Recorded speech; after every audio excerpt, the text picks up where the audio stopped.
Bakristo bavandimwe nongeye kubaha ikaze uri kumwe nanjye Dani iyo rero Rumene TV dukomeje n'igice cya kabiri cyo gusomera hamwe gatigisimu ya Kiliziya Gatolika. Dukomeje ku mutwe ugira uti Imana itegura abantu kwakira umwana wayo. Dusomere hamwe ijambo ry'Imana. Igihe kandi umuntu yanze kumvira akivutsa atyo ubucuti bwawe ntabwo wamutereranye ngo ahere ku ngoyi y'urupfu, ahubwo wagobotse abana bose ubitewe n'impuhwe zawe, ugira ngo abagushakashaka bajye bakubona, ndetse ari byo kenshi wagiranye amasezerano n'abantu, maze ubigisha gutegereza umukiza ukoresheje abahanuzi. Iryo ni ijambo ry'Imana. Dukomeze n'ikibazo cya 28 muri gatigisimu ya Kiliziya Gatolika. Mbese Imana yatereranye abantu bamaze gucumura? Oya, Imana yatereranye abantu bamaze gucumura kuko itivuguruza ku mugambi wayo wo kudukirisha umwana wayo Yezu Kristo. Ikibazo 29. Mbese umuntu wese ashobora gukizwa? Umuntu wese ashobora gukizwa niba ashakashaka Imana n'umutima utaryarya kandi akumvira ijwi ry'umutimanama ayifashijwemo n'urukundo rwayo. Ikibazo cya 30. Imana yabanje gukora iki kugira ngo itegurire abantu kwakira umwana wayo? Kugira ngo Imana itegurire abantu kwakira umwana wayo, Imana yabanje kwitorera umuryango w'Abisiraheli, irabimenyesha maze basezeranya umukiza. Ikibazo cya 31. Aburahamu ni muntu ki? Aburahamu ni umuntu watowe n'Imana kugira ngo abe sekuruza w'Abisiraheli n'uwa Kristo, kandi abe n'umukurambere w'abemera Imana bose. Ikibazo cya 32. Imana yasezeranyije iki Aburahamu?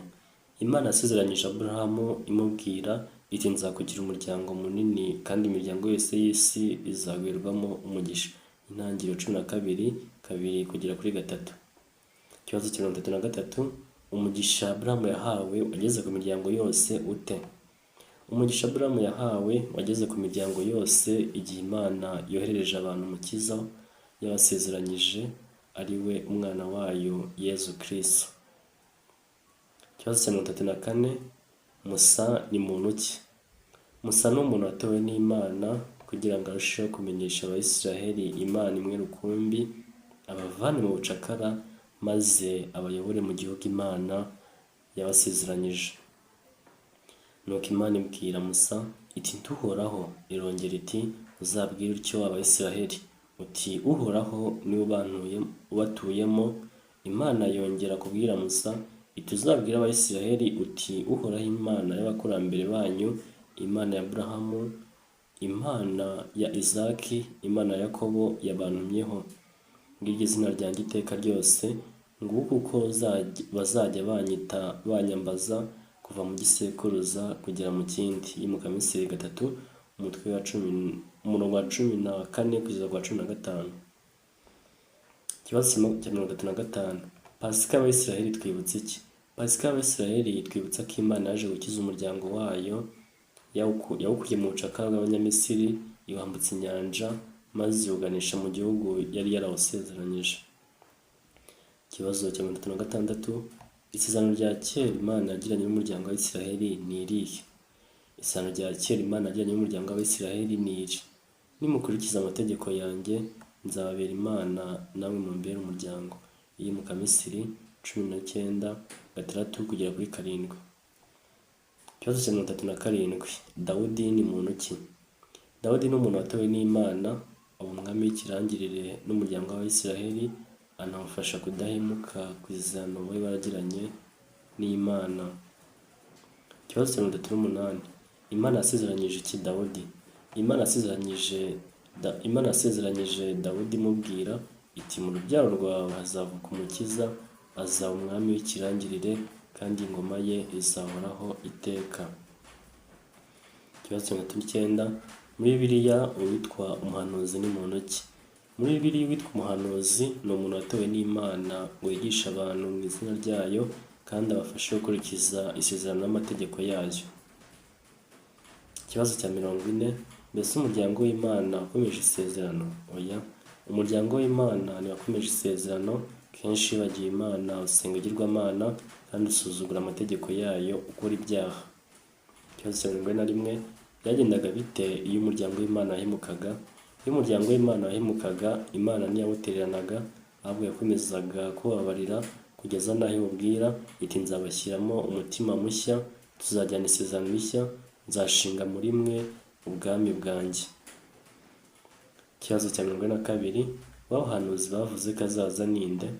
Bahanuzi bavuze ko azaza ni umukiza ari we Yezu Kristo, uzaza gushinga ingoma y'Imana ku isi. Iby'ingenzi byerekeranye n'abahanuzi, iby'ingenzi byahanuwe byerekeye umucunguzi.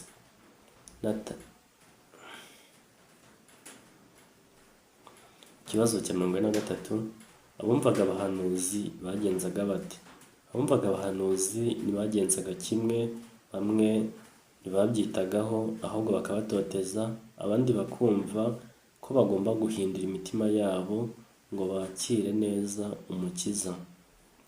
Ikibazo cya 44: ingoma y'Imana yahanuwe ni iyihe?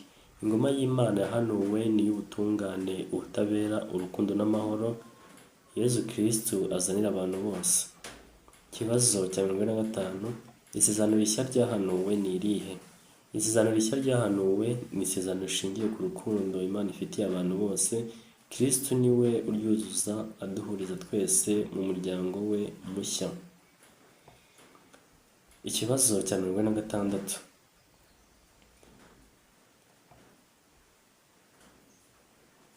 tugiye gukomeza n'igice kigaruka ku isezerano, tugiye gukomeza n'ibibazo bigaruka ku isezerano rishya. Reka dusomere hamwe ijambo ry'Imana. Igihe cyagenwe kigeze, Imana yohereje umwana wayo, avuga ku mugore, avuga agengwa n'amategeko, kugira ngo acungure abari bakigengwa n'amategeko, maze duhabwe kuba abana b'Imana yihitiyemo. Iryo ni ijambo ry'Imana. Dukomeze n'ikibazo cya 46: nyina wa Yezu ninde? Nyina wa Yezu ni Bikira Mariya. Ikibazo cya 47: igituma Bikira Mariya yuzuye inema ni ikihe? Ni iki? Bikira Mariya yuzuye inema kuko atasamanywe icyaha, akabona n'icyaha bwite yigeze akora, kandi Imana yakomeje kumusenderezamo ubugingo bwayo. Ikibazo cya 48: igituma Bikira Mariya atasamanywe icyaha cy'inkomoko ni iki? Bikira Mariya ntiyasamanywe icyaha cy'inkomoko, ko kuva kera kose yari yaratowe n'Imana ngo azabe nyina w'umwana wayo ari we Yezu Kristo. Ikibazo cya 49: ese Bikira Mariya yabonanye n'umugabo kugira ngo abyare Yezu? Oya, Bikira Mariya ntiyabonanye n'umugabo kugira ngo abyare Yezu, yasamye ku bubasha bwa Roho Mutagatifu. Yezu Kristo ninde? Ikibazo cya 50: igituma twita Bikira Mariya umubyeyi w'Imana ni iki? Twita Bikira Mariya umubyeyi w'Imana kuko umwana we Yezu ari Imana koko. Ikibazo cya 52: Yezu Kristo. Ikibazo cya 51: Yezu Kristo akomoka kuri nde? Yezu Kristo ni umwana w'Imana, ariko kubw'umuntu akomoka kuri Aburahamu na Dawudi, akabyarwa na Bikira Mariya. Ikibazo cya 52: Yezu Kristo yavukiye hehe? Yezu Kristo yavukiye muri Yudeya i Betelehemu, umujyi w'abasekuruza be ari bo Dawudi. Ikibazo cya 53: umunsi wa Noheli utwibutsa iki? Umunsi wa Noheli twibutsa ivuka rya Yezu ari we Emmanuel, Imana turi kumwe. Ikibazo cya 54: umunsi wo kwigaragaza kwa Nyagasani utwibutsa iki? Umunsi wo kwigaragaza kwa Nyagasani utwibutsa ko Umukiza Imana yohereje yigaragarije abantu b'ibihugu byose n'amoko yose. Umunsi wo kwigaragaza kwa Nyagasani, umunsi wa Epifaniya cyangwa se umunsi w'abami, aha niho tubizirikana. Ikibazo cya 55: Yozefu Mutagatifu ni muntu ki? Yozefu Mutagatifu ni umuntu w'intungane atuwe n'Imana ngo abe umurezi wa Yezu n'umugabo w'indahinyuka wa Bikira Mariya. Ikibazo cya 56: Yezu yarerewe hehe? Yezu yarerewe i Nazareti mu Galileya mu ngoro wa Yozefu na Mariya, maze akorana ubwitonzi n'igikundiro akomora ku Mana, n'igikundiro ku Mana no ku bantu. I Nazareti Yezu yakoze iki? I Nazareti Yezu yasangiye n'abantu ibyishimo n'imiruho yabo, uko yakoraga kandi asenga niko yatagatifuzaga imibereho yacu ya buri munsi. Ba Kristo bavandimwe, ndabashimiye mwebwe twabanye mu gice cya kabiri cyo gusomera hamwe gatigisimu ya Kiliziya Gatolika. Naha dusoreje n'iki gice cya kabiri, ndabararikira gukurikira ibiganiro byacu, tuzabagezaho igice cya gatatu vuba. Kora subscribe, ujye ukora na comment y'ibyo twakosora, ibyo twahindura cyangwa se n'ibyo twakongeramo, maze ubane natwe usangize n'abandi kugira ngo dukomeze twunguke ubumenyi buba buhishe mu bitabo.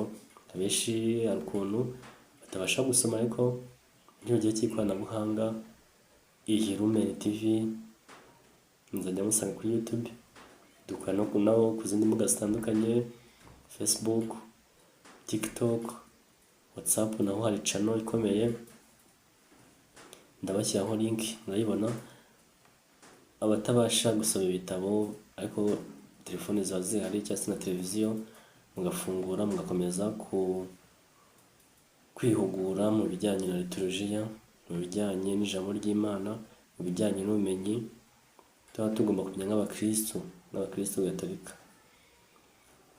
Rero naha dusoreje igice cya kabiri, ndabarikira gukurikira igice cya gatatu, aho tuzakomeza ku mutwe ugira uti Yezu Kristu yamamaza hose ingoma y'Imana. Murakoze, mugire amahoro y'Imana.